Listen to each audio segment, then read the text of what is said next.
Meus queridos irmãos e irmãs, Shalom. Tenho a alegria de poder meditar com você em mais uma das porções da Sagrada Escritura. E eu desejo mesmo no profundo do meu coração que este momento traga alguma edificação para a sua vida. E eu quero aprender a palavra, irmãos.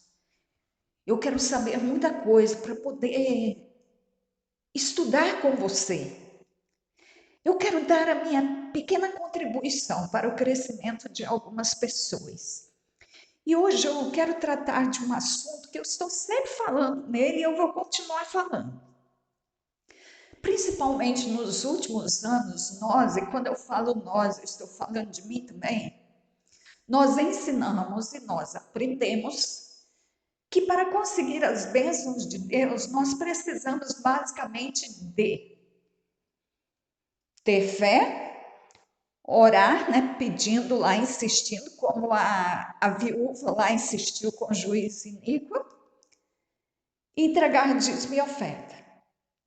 Então, se você ora com fé, entrega dízimo e oferta, praticamente está garantido a sua resposta de bênção. E eu quero insistir e dizer que nem tudo é assim, nem sempre é assim. A maioria das bênçãos não se consegue assim. Olha para o tamanho da Bíblia. Olha quanta coisa o Senhor deixou escrito, nos ensinando princípios.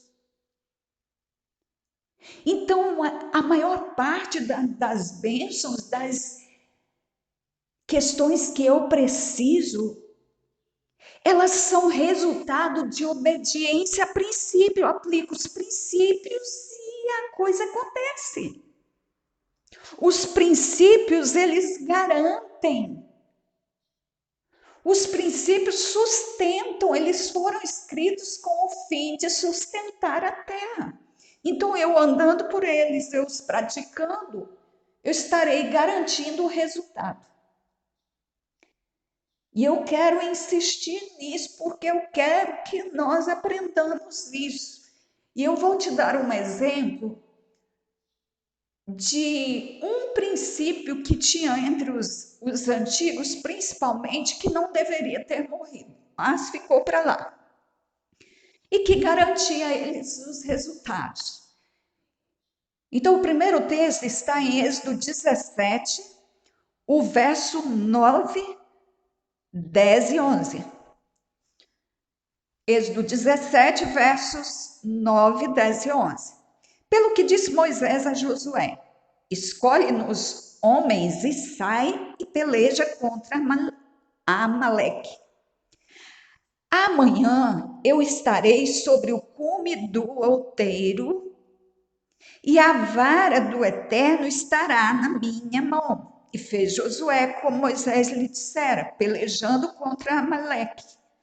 Mas Moisés, Arão e Ur subiram ao cume do monte, ou ao cume do outeiro, que é o monte mais alto. E acontecia que quando Moisés levantava a sua mão, Israel prevalecia. Mas quando ele baixava a sua mão, Amaleque prevalecia. Veja bem, Josué, então, é aconselhado por Moisés, é orientado a ir para a guerra, ir para a batalha. Lembra que eles estavam no caminho da terra prometida, saíram do Egito e estão indo para Canaã. E aí, no caminho, vem Amaleque para guerrear contra Israel.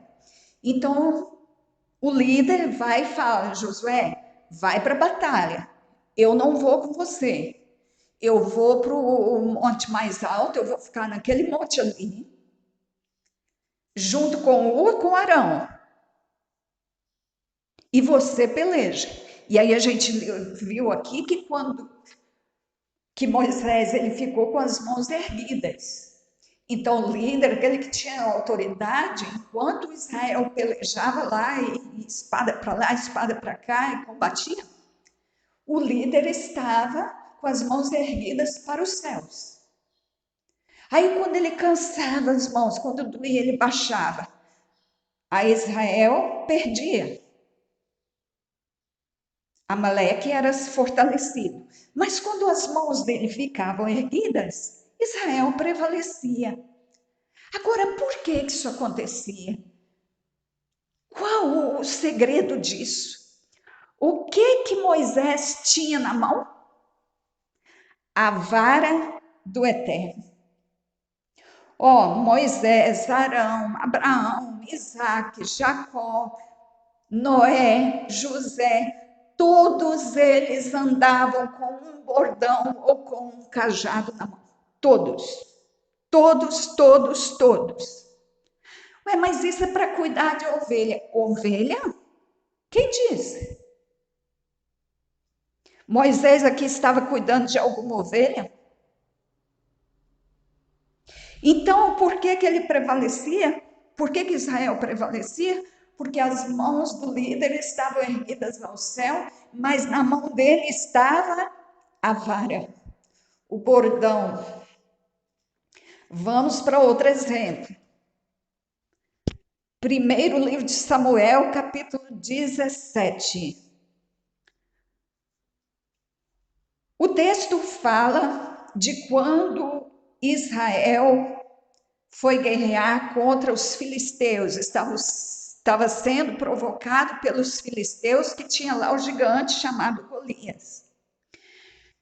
Você conhece a história, sabe que Jessé, o pai de Davi, chama ele, que era pastor de ovelhas, que ficava no campo cuidando de ovelhas, chama ele e fala assim: olha, você vai lá no arraial onde estão seus irmãos e veja como eles estão e me traz resposta. E leva também umas comidas. Aí ele levou pão, levou queijo e tal. Se arrumou e foi na madrugada. Deixou as ovelhas com guarda. Quando ele chega, assim que ele chega, ele se depara com o Golias provocando o povo. E ele então quis saber, ele correu para o meio do exército e foi saber o que estava acontecendo. Deixou as comidas com o guarda lá e foi se informar. Ele não sabia nada a respeito daquela guerra, como que estava. Então ali ele vai se informar.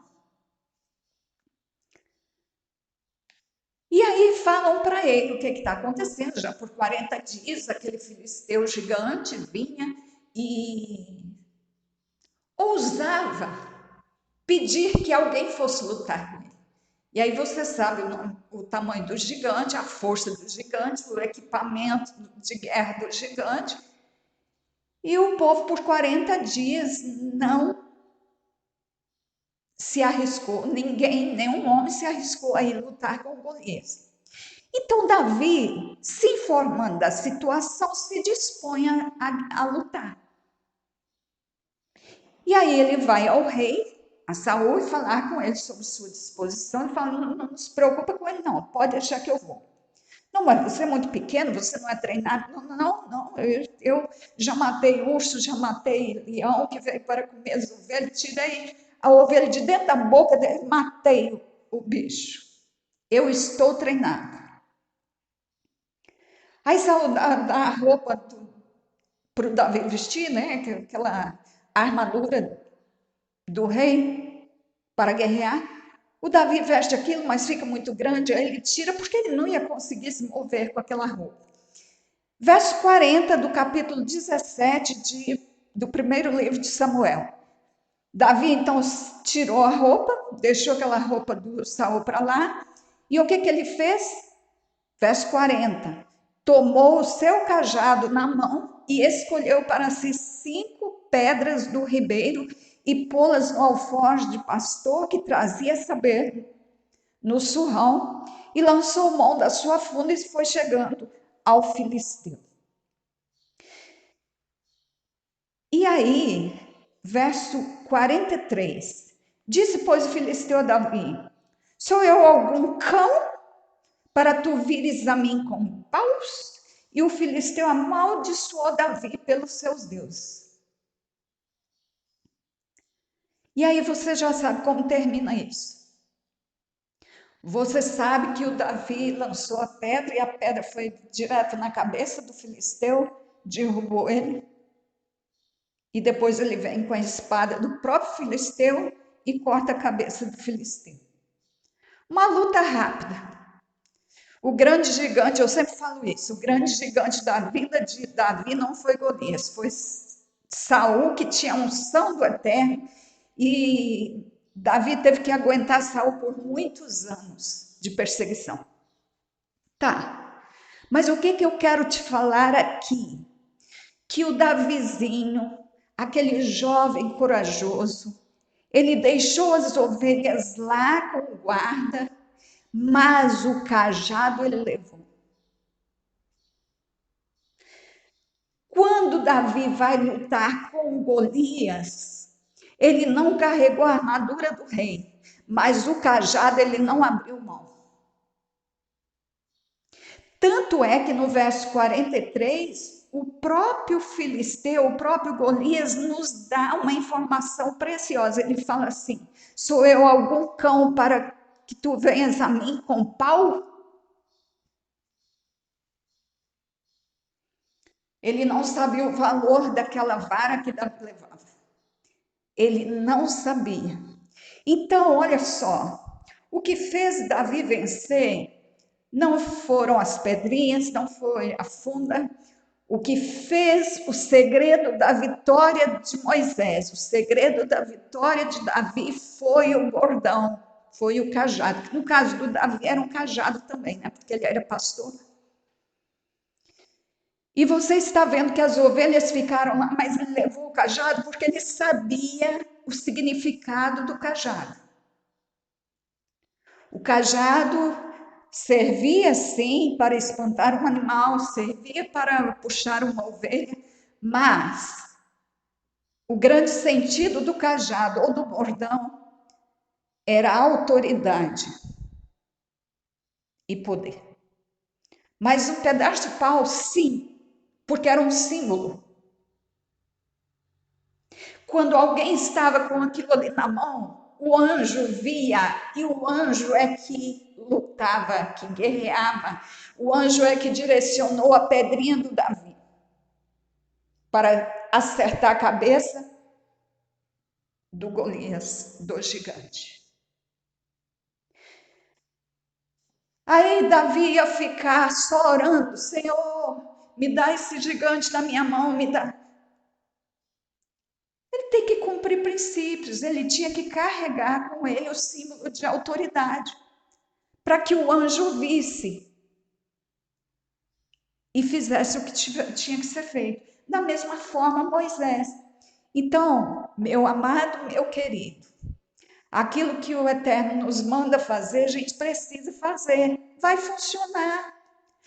Não está escrito em Hebreus que a palavra ela sustenta a terra? Sustenta, funciona. É só fazer que funciona. Então, ame essa palavra, estude o Antigo Testamento, não enterra o Antigo Testamento, não. Não diz que ele já passou, não. Por favor, pelo amor do Eterno, não faça isso. Querido Pai, nos ensine a tua palavra. Nós queremos aprender mais. Ela é verdade, ela é vida. Nós queremos nos alimentar dessa palavra. Ela nos torna sábios, vencedores. Nós queremos conhecer a tua palavra. Abre o nosso entendimento, tira as escamas dos nossos olhos. O Espírito Santo não está disponível para ensinar a todos, Pai. Então nos ensine a tua palavra, nos ajude a amar essa palavra e ensinar somente o que tu fazes, viver dela, andar por ela. Guarde assim o teu povo. O Eterno te abençoe e te guarde, o Eterno faça resplandecer o seu rosto sobre ti e tenha misericórdia de ti. O Eterno sobre ti levante o seu rosto e te dê a paz.